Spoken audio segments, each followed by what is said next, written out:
fiha ainun jariyah, fiha ainun jariyah.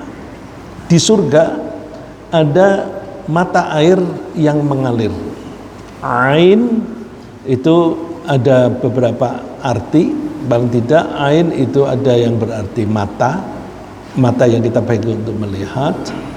Ain juga bisa berarti mata air, sumber air. Ain juga bisa berarti individual. Jadi ada fardu ain, ada fardu kifayah. Fardu ain artinya kewajiban yang harus dilaksanakan oleh setiap individu. Jadi individu itu disebut ain. Kalau kewajiban itu sifatnya kemasyarakatan, maka disebut fardu kifayah. Di ayat ini ainun berarti mata air.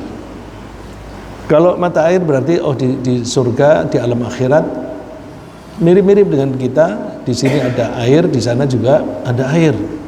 Tetapi air di sana berbeda dengan air di sini. Ada kesamaannya, antara lain air itu mengalir dari tempat yang tinggi ke tempat yang lebih rendah. Maka disebut jariyah, dari kata jaro yajri. Jaro yajri artinya mengalir untuk air atau untuk benda cair.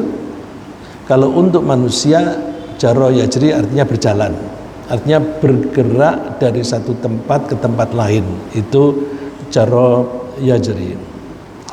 Coba kita lihat gambaran tentang mata air. Di ayat 12 tadi disebut fiha ainun jariyah. Di sana ada mata air yang mengalir. Mata air di sini disebut satu, isim mufrad, ya, kata tunggal. Tapi Allah menyebut di surat lain dengan kata jamak. Innal muttaqina fi jannati wa uyun. Innal muttaqin, sesungguhnya orang-orang yang bertakwa, fi jannatin, mereka akan tinggal di kebun-kebun. Tempoh hari kita singgung bahwa di alam akhirat itu ada daerah yang subur, ada daerah yang kering. Neraka adalah daerah yang kering, panas, dan menyiksa. Tapi ada daerah yang subur. Karena subur maka banyak tanaman-tanaman. Tanah yang ada tanaman-tanamannya disebut kebun. Nah, kebun ini luas sekali. Maka kalau kumpulan dari kebun yang luas itu disebutnya dengan kata tunggal, jannah. Jannah. Tapi masing-masing kita akan mendapatkan kapling-kapling kebun dengan batasan-batasan tertentu. Tapi batasannya tidak sempit seperti kebun-kebun yang kita miliki di dunia ini, karena buminya di akhirat itu sangat luas. Nah, karena masing-masing orang akan mendapatkan kapling kebun, maka masing-masing kapling itu juga disebut jannah. Kalau orangnya banyak, maka kebunnya banyak, maka disebut jannat, bentuk jamak, ya. Fi jannati wa uyun, mereka tinggal di kebun-kebun, wa uyun, yang di sana ada mata airnya, ya, mata airnya juga jamak. Oh, berarti bisa kita bayangkan, ya, apa yang ada kemungkinan di sana, karena kita tidak tahu persis, karena tidak ada di antara kita yang pernah mengalami di sana. Jadi kita bayangkan di masing-masing kebun tempat kita tinggal, di situ ada mata airnya. Jadi tidak ada kebun yang kita miliki yang tidak dialiri oleh air. Karena itu tiap kapling yang kita miliki itu subur-subur. Nah, mata air itu mengalirkan apa? Macam-macam, ya. Ada, ini ada yang salah naruh, ya. Salah naruh. Mestinya yang ini ayatnya mengulang. Jadi seharusnya di yang air susu, madu, dan khamr ini diambil dari surat Muhammad. di surat Muhammad, ayatnya saya lupa ya, fiha anharum mim ma'in ghairi asin. Di surga ada sungai yang dialiri air yang jernih yang tidak pernah berubah. Mim ma'in ghairi asin. Mathalul jannatil lati wu'idal muttaqun. Seperti surga yang dijanjikan untuk orang-orang yang bertakwa. Di sana ada beberapa sungai, antara lain sungai yang mengalirkan air jernih yang tidak pernah berubah rasa. Kok air jernih tidak berubah rasa?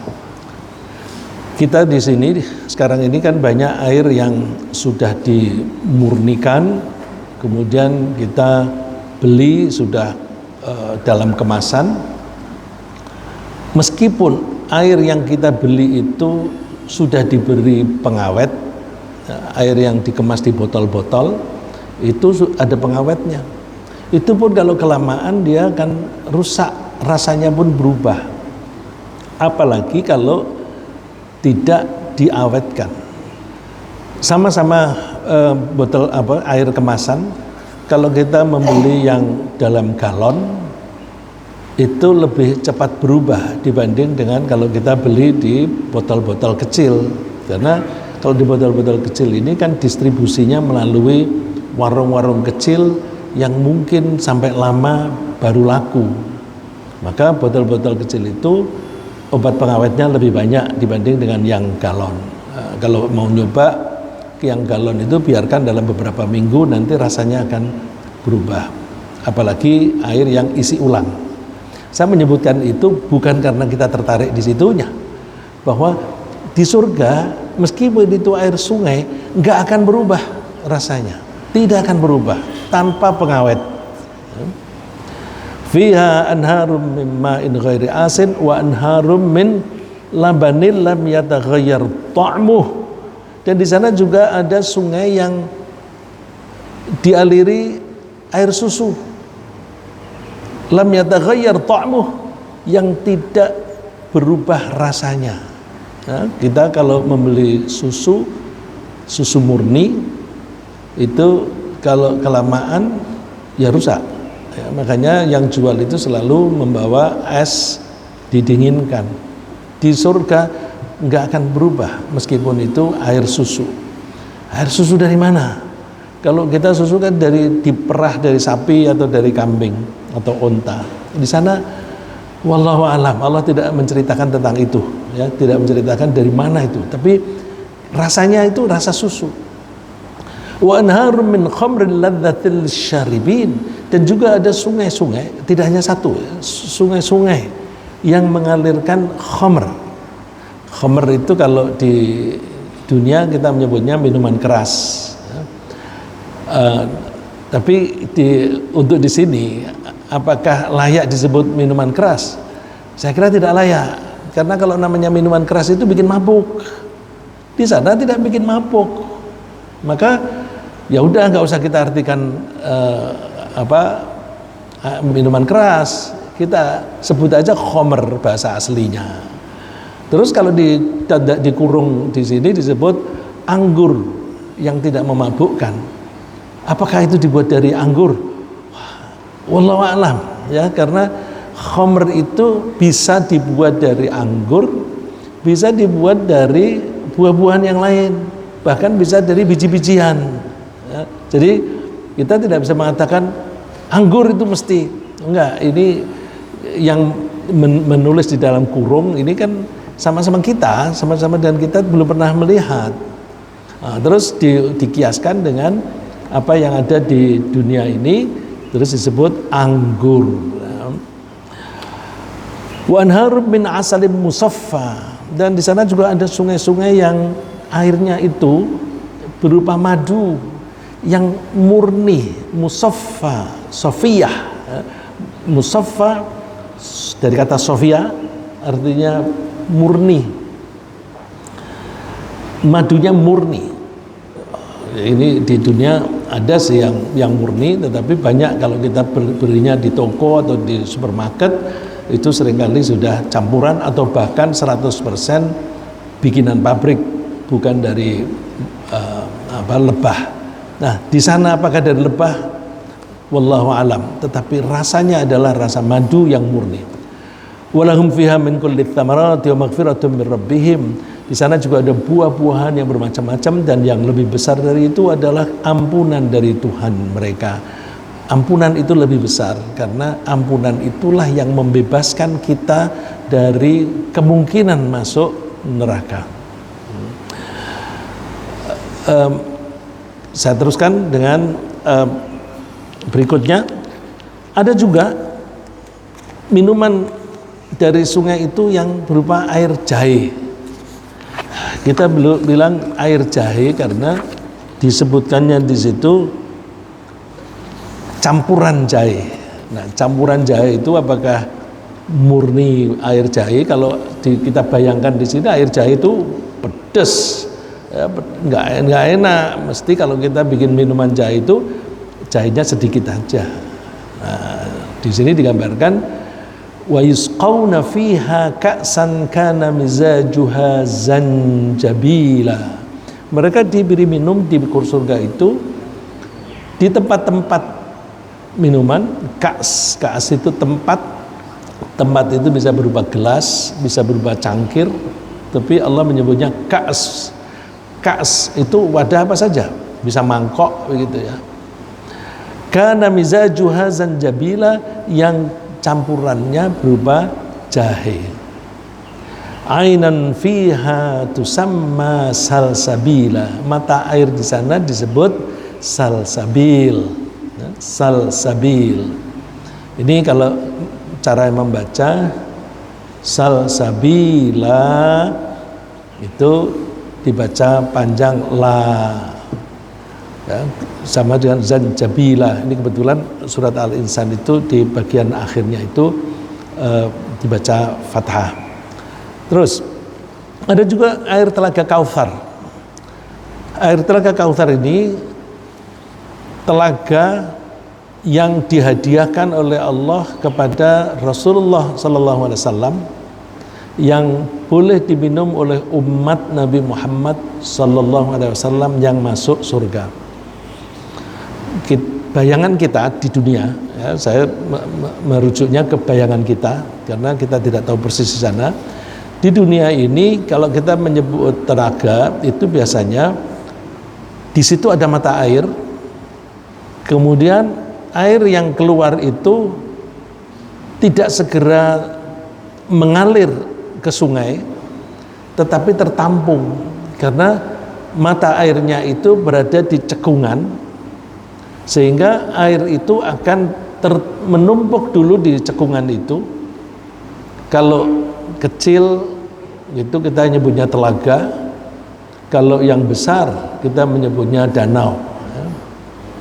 Danau seperti itu. Danau itu di situ ada air yang mengalir, yang terpancar di daerah situ, kemudian sampai penuh. Setelah penuh lalu mengalir ke bawah. Nah, telaga itu disebut Al-Kautsar. Karena telaga itu disebut Al-Kautsar, maka air yang mengalir dari situ berupa sungai. Sungainya juga disebut Al-Kautsar. Sungainya juga disebut Al-Kautsar. Ada hadis yang bukan yang ini, hadis yang lain yang mengenai Al-Kautsar. Di potongan hadis itu sendiri, di hadis itu sendiri disebut Al-Kautsar yang berarti telaga, tapi juga disebut Al-Kautsar yang artinya sungai. Ya, jadi Kautsar di bagian ini artinya telaga, Kautsar bagian ini artinya sungai. Berarti kalau kita misalnya, ini Kautsar itu telaga apa sungai sih? Dua-duanya, karena air itu berada di satu cekungan yang disebut telaga yang disebut Al-Kautsar, maka ketika air itu mengalir ke sungai, sungai itu juga disebut Al-Kautsar.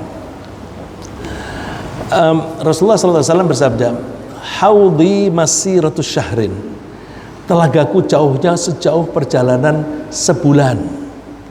Ini kalau Rasulullah menyebutkan perjalanan sebulan itu ukuran di dunia, ukuran di dunia.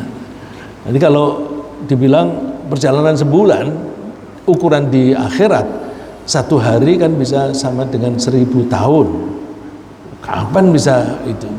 Jadi itu ukurannya jauhnya kalau kita melakukan perjalanan dari ujung ke ujung atau dari satu pinggir ke pinggir itu 1 bulan lamanya.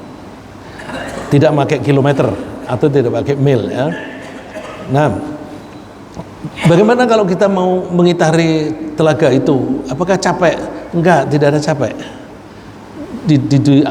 Di surga itu tidak ada rasa capek meskipun kita berjalan jauh, meskipun kita lari-lari, dan kecepatannya bisa cepat sekali.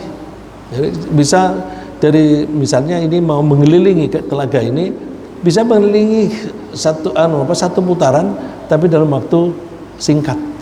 Dalam waktu singkat. Ini saya ambil dari kiasan bahwa kapling untuk satu orang, kapling taman atau kebun untuk satu orang itu luasnya sejauh bumi dan langit. Ya, kalau kita memberikan gambaran sejauh mata memandang. Wah, kalau kita di sini punya sawah sejauh mata memandang, kita berjalan dari satu garis ke garis yang lain bisa capek sekali. Nah, ini di sana tidak ada capek dan perjalanannya bisa cepat. Bagaimana bisa cepat? Kita tidak bisa membayangkan, ya, karena si Rasulullah SAW itu kan melakukan perjalanan di waktu Mi'raj dari satu langit ke langit yang lain, dan langit yang paling tinggi, yang langit ketujuh, disitulah yang ada surga dan neraka. Nah, Rasulullah itu berjalan-jalan di sana itu nggak sampai 1 malam udah kembali lagi ke dunia. Nah, itu menunjukkan bahwa perjalanan di sana bisa ditempuh dalam jarak yang cepat, dalam waktu yang cepat dan tanpa merasakan kelelahan. Ma'uhu abyadu minal laban. Airnya itu lebih putih dibanding dengan susu. Warihuhu atyabu minal misk. Baunya lebih wangi dibanding dengan minyak misk. Biasanya misk itu diterjemahkan kita dalam bahasa Indonesia kita nyebutnya minyak kasturi, ya, kita menyebutnya kasturi. Kita tidak tahu persis apakah itu kasturi. Udah kalau dia hadisnya menyebutnya misk, ya kita nyebut misk. Nah, kita nyebut minyak kasturi karena kalau kita membeli minyak di agen minyak atau di Mekah, Madinah, dia akan dikasih jenis minyak yang namanya misk. Apakah misk di surga seperti itu? Tentu tidak, ya, tentu tidak, karena minyak misk di dunia ini dalam beberapa menit udah hilang baunya. Kalau di sana wanginya tidak hilang-hilang. Wa kizanuhu kanujumis sama, dan cangkirnya itu bagaikan bintang-bintang di langit. Artinya gelas-gelas cangkir-cangkir di sana itu berkilauan indah, ya, berkilauan indah. Mata kita itu akan mengatakan indah kalau yang kita lihat itu bening dan berkilauan, ya, seperti diamond itu kan kita anggap indah karena jernih dan berkilauan. Man syariba minha fala yatma'u abada. Siapa yang minum dari air telaga itu tidak akan pernah haus. Lalu muncul pertanyaan, nah kalau tidak pernah haus, kalau kita sudah minum di situ kita nggak kepengen minum lagi dong. Ya, kita nggak kepengen minum lagi, kita kepengen minum kan kalau haus. Oh, di sana tidak haus tapi kepengen minum. Karena ingin rasanya, Pak, ya, kepingin rasanya, bukan karena haus. Nah, kalau haus di kita ini kan Allah menciptakan rasa haus ketika keseimbangan dalam badan kita itu terganggu. Bahwa dalam tubuh kita ini ada benda cair, ada benda padat. Benda cairnya secara kasar kira-kira 70%. Benda padatnya hanya 30%. Nah, kalau cairan di dalam tubuh kita ini kurang 1-2% saja jumlah cairan itu, maka Allah memberi sinyal rasa haus. Nah, rasa haus ini digunakan oleh Allah untuk merangsang kita, mendorong kita untuk mencari air. Cepat minum. Kalau kamu tidak, maka kamu akan mengalami dehidrasi. Kalau terlambat lama, kamu bisa mati. Jadi rasa haus itu adalah rahmat dari Allah. Ya. Rasa haus itu rahmat kasih sayang dari Allah. Cara Allah melindungi kita dari kematian. Ya. Jangan sampai kita mati. Kasih rasa haus. Di surga tidak haus. Ya. Digambarkan di surat Toha, Adam itu, iblis itu musuh kamu. Jangan sampai kamu digoda oleh dia sampai kamu keluar. Kalau kamu keluar dari surga, maka kamu akan celaka.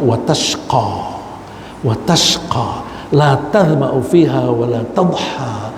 Kamu di surga itu tidak akan pernah merasakan haus dan tidak akan pernah merasakan tersengatnya sinar matahari.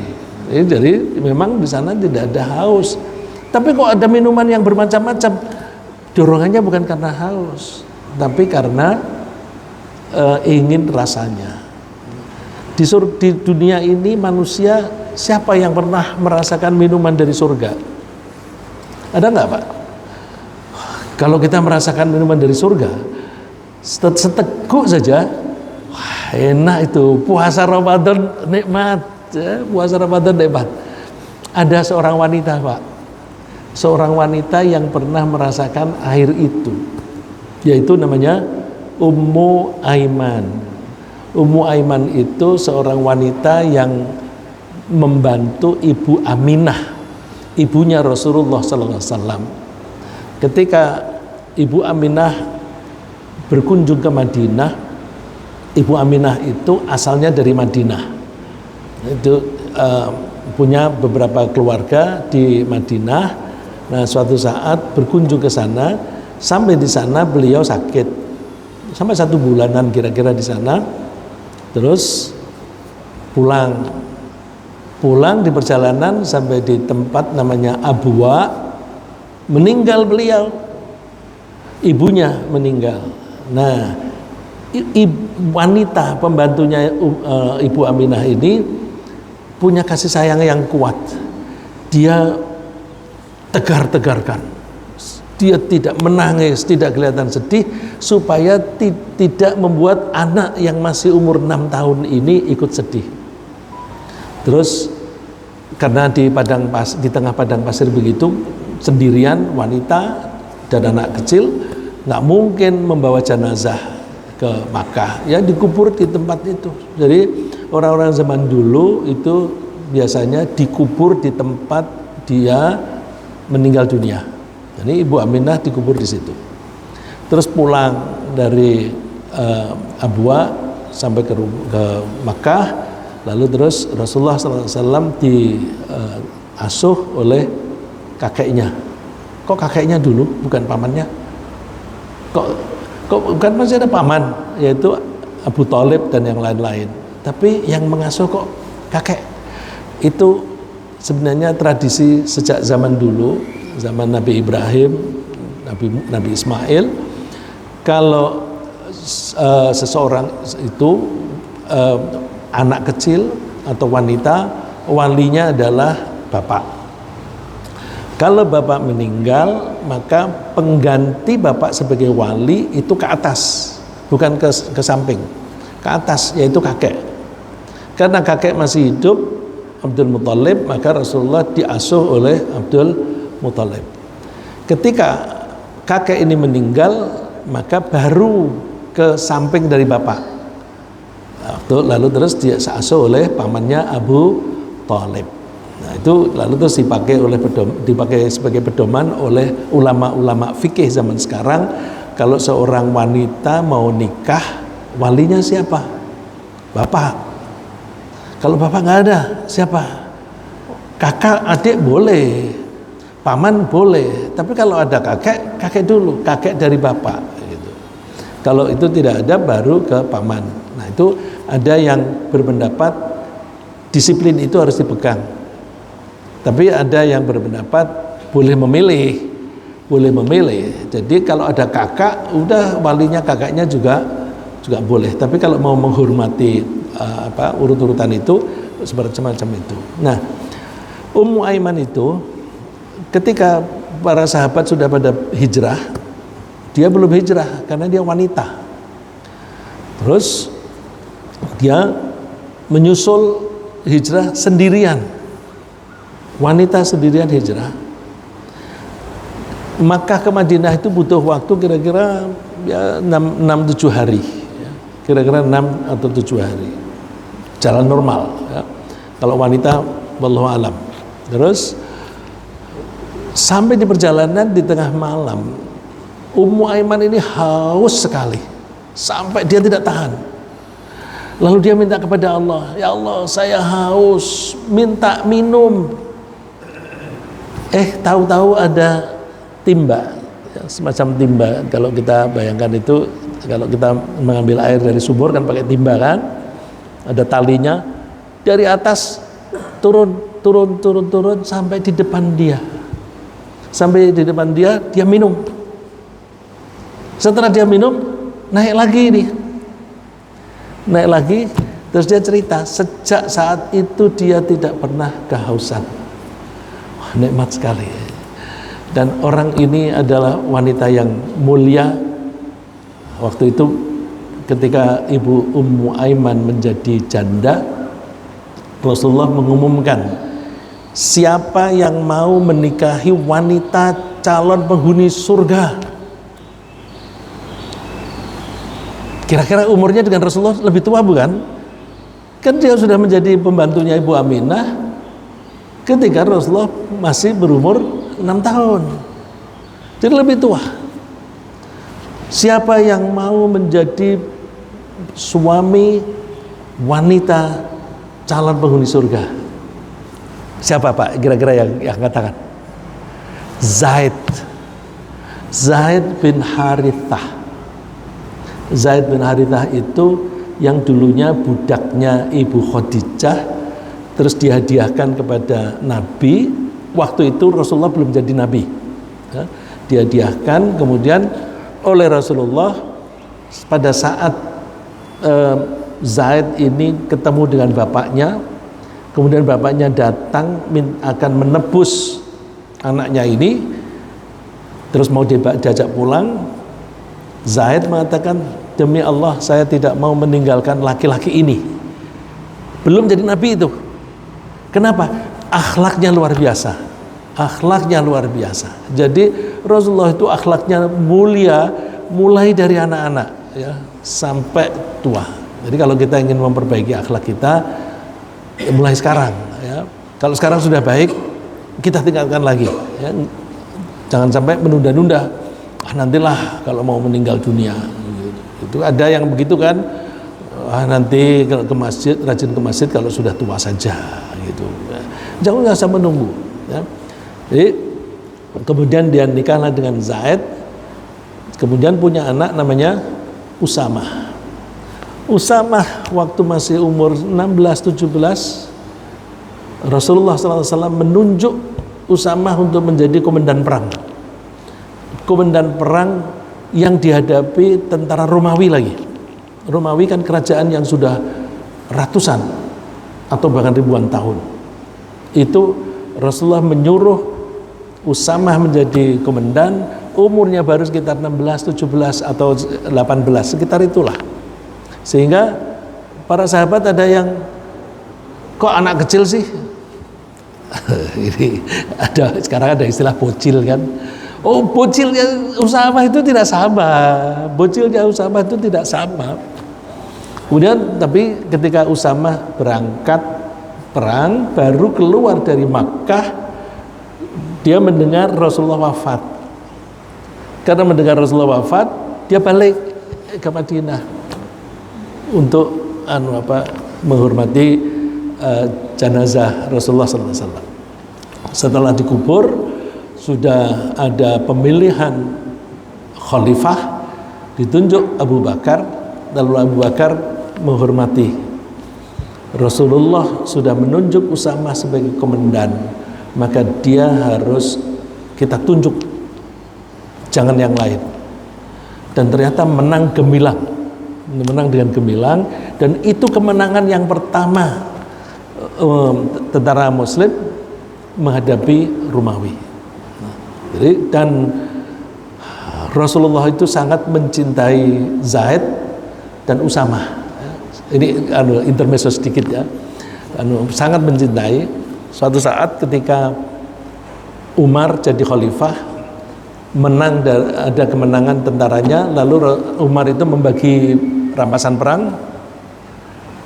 Dia memberi bagian kepada Zaid lebih banyak dibanding kepada anaknya sendiri, Abdullah bin Umar. Beda kan dengan sekarang? Kalau sekarang kan untuk anaknya, untuk anaknya, untuk anaknya. Ini enggak. Anaknya lebih sedikit. Padahal sama-sama pergi perang. Terus Abdullah bertanya, "Bapak, kenapa kita sama-sama berangkat perang, kok bagian dia lebih banyak daripada saya?" Jawaban Rasulullah apa? Bapaknya dia lebih dicintai oleh Rasulullah daripada saya. Dan dia, Usamah, lebih dicintai oleh Rasulullah daripada kamu. Maka dia lebih berhak menerima bagian yang lebih besar. Jadi pembagiannya itu dasarnya adalah keimanan, tidak sama dengan sekarang. Dasarnya adalah kerakusan. Ya, ini kemudian ada juga sungai itu yang namanya Kafur. Ini ada yang wanti-wanti. Kafur ini benda di akhirat, bukan di sini. Karena dulu ada orang yang ahli bahasa Arab, ya, sarjana bahasa Arab, orangnya terkenal secara nasional, sangat terkenal. Kalau saya sebut namanya, dia pasti insya Allah semuanya kenal. Cuma saya tidak enak. Dia mengatakan bahwa Kafur ini berasal dari Sumatera Utara. Di Sumatera Utara ini, siapa Pak Nas barangkali tahu, ada namanya Kapur Barus. Itu bukan itu ya, saya baca tafsir, bukan, ini istilah di akhirat sana. Kafur itu bahan yang mengandung tonik itu istilah kita di sini ya, istilah kita di sini, yang energizing ya, yang memberikan tenaga banyak. Aina yashrabu biha ibadullahi yufajjirunaha tafjira. Kafur itu datangnya dari mata air yang disediakan untuk hamba-hamba Allah.